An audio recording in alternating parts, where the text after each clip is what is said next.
Come on. Come on. Let's fucking go. I'm gonna have to edit that out. Chelsea versus Arsenal, Europa League final. I mean, this is why I love this game, man. So much drama. You could cut the tension in the air during the penalty shootout. We do not like leaving it. We do not like getting the job done. We like leaving it late and making our Chelsea fans like myself just my heart is in my mouth right now. And it's just wow, like I can't believe it. Like Kepa. Some first of all, standout performances from Jorginho, David Luiz, who yes made a goal line clearance, and Zappacosta, who made another goal line clearance. But I'm gonna highlight David Luiz. What a fantastic clearance! Kepa showed why we spent major money on him to make him the most expensive goalkeeper in the world. I can breathe now, guys. I can't believe it. Hazard stepping up, like Drogba-like, right? The score the game-winning penalty. But this is just a semifinal. Relax, calm down, come back to earth. May 29th. I'm sorry, cousin. I'm not gonna make the birthday. I gotta watch my Blues play in the final. Guys, so many things to cover, man. I mean, I know there's been a lot of people saying, why did Sarri sub off Ruben Loftus-Cheek? He did appear to slow down. I know it's frustrating when you see a player like Ruben who had a fantastic game up until that point. He was getting hammered, and Rode should have been red carded. The number 17 for Eintracht Frankfurt, he should have been red carded. Plenty of players throwing their bodies at Ruben. He just knocks them off, and they're making challenges. Just I don't know, man.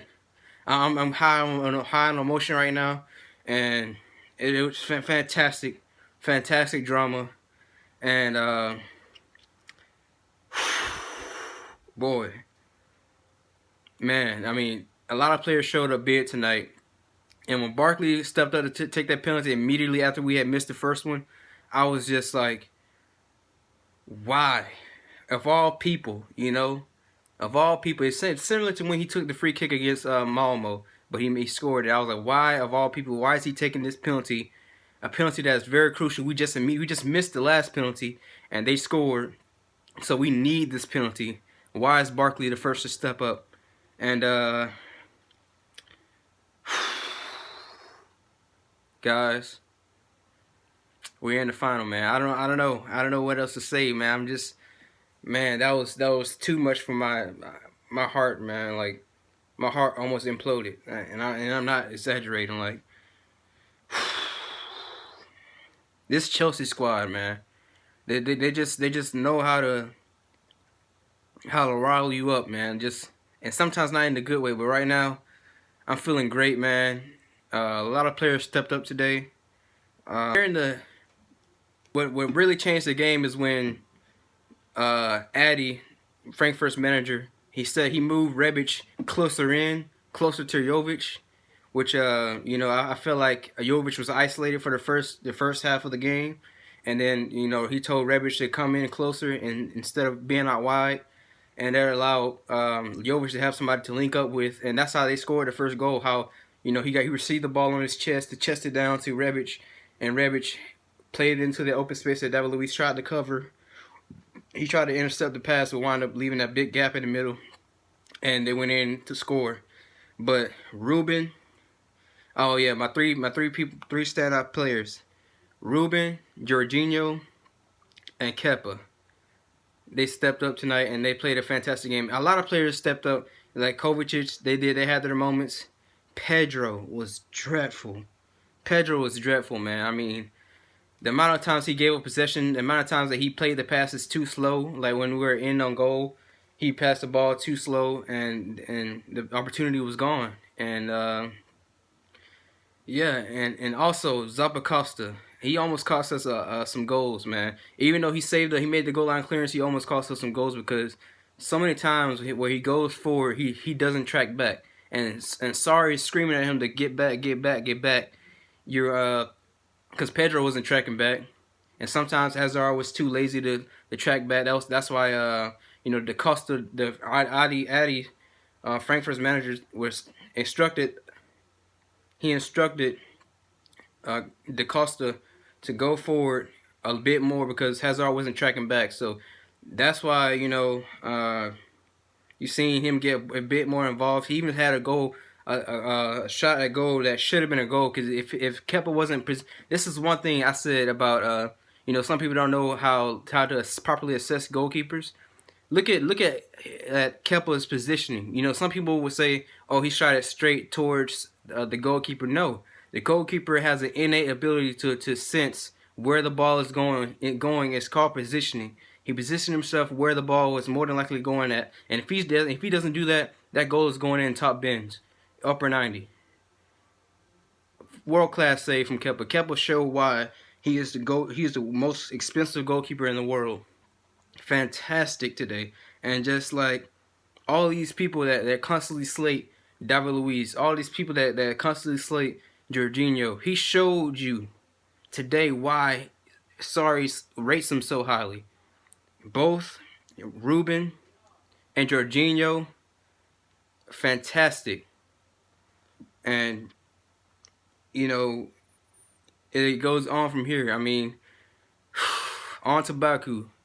I believe Sarri had to make a tough decision, and that's why when Ruben came off, obviously he was disappointed. He was gutted. He didn't want to come off. Reasonably so. He was having the game of his life. But Sarri took him out because he's trying to protect the player, and sometimes see, this is why people hate Sarri so much, but yet he's a great person. Like instead of putting his priorities, his agenda upon his players, winning for his first trophy, he makes the decision to protect Ruben. Right, he's protecting Ruben in his eyes.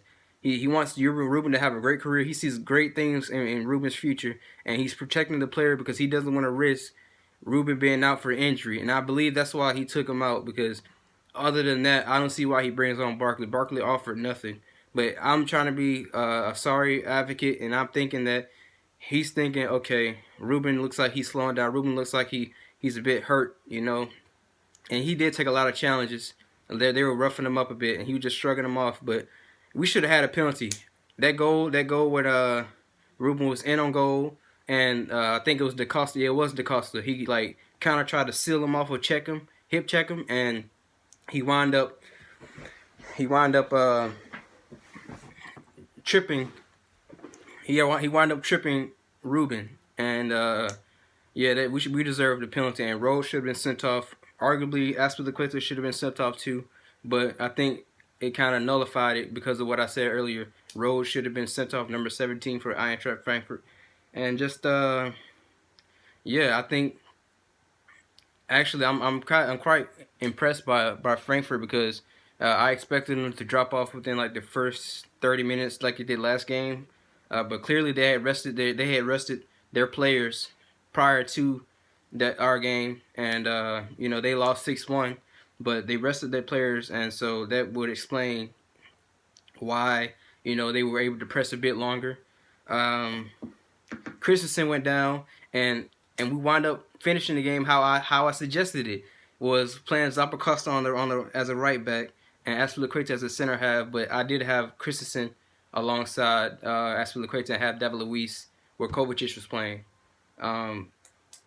But yeah, who cares? Who cares how we got it done, guys? We got the job done. Penalties, it's 50-50, and we obviously don't want to make that. We want to have as big a chance to win as possible, right?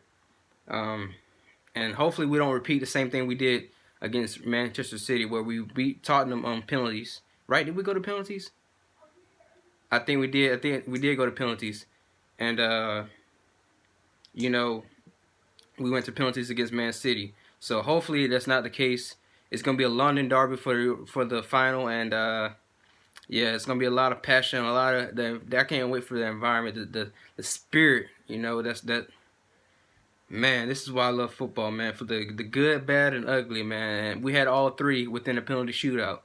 But that's gonna be my immediate reaction to the game. Tomorrow I will be uploading my tactical review of the game. Exactly, I'm gonna go more in depth of how they approach the game and how they changed the game. Because like I said, the main difference for me was um, Addy, the Frankfurt manager. He told Rebic to come inside closer to play kind of like a center forward behind Jovic so he can have somebody to link up with because uh, he was isolated, and that helped us out a lot because it helped us cope, even though he still was hard to cope. And Jovic is world class, man. I think today proved that he is a world class striker, and we absolutely have to fight for every if we get our transfer ban, lifted, or at least for one transfer window, we need to go after Jovic, get rid of Giroud. I mean, of course, like I said, it's been reports that Bordeaux wants him. Extend his contract. Go put that in his clause so then we can up the price a little bit on Giroud. Get rid of him. Keep Higuain for one more loan season. Bring back Tammy Abraham and have Jovic. That's three strikers, three prolific strikers, right? Two young strikers and one experienced striker that already understands what Sarri wants in his system, and I think that would be great. Lots of positive. We missed Hudson Odoi today. We absolutely missed Hudson Odoi, and you know just his overall ability to run at defenders and put crosses in, and also to cut inside. And I think he's right. Obviously he's right footed, but he can use his left foot better than all our other wingers that we have. Even Pedro. Um, but who cares, man? Like I said, we made it to the final, and hey, stay tuned. And YouTube, you're trying to stop this channel from growing, and I really appreciate it. It's motivation, guys. Let's try to build this channel. We're so close to 100 subscribers. You guys have been excellent. This is not my channel. This is our channel, and regardless if you, like I said, regardless if you disagree or agree with my opinion, I want you guys to be able to express your opinion. Let's debate. Let's talk. Because at the end of the day, we're all Chelsea fans. We love Chelsea, and up to Chelsea, man. Forever and always, man. I appreciate you guys. Let's get this to 100 subscribers. I said the threshold was 30 days. It's been a week now, so we got 23 days to get about 39 subscribers. We can do it, guys. We can do it. Even though I won't be able to live stream, as you can see from my previous video. Yeah. Up to Chelsea.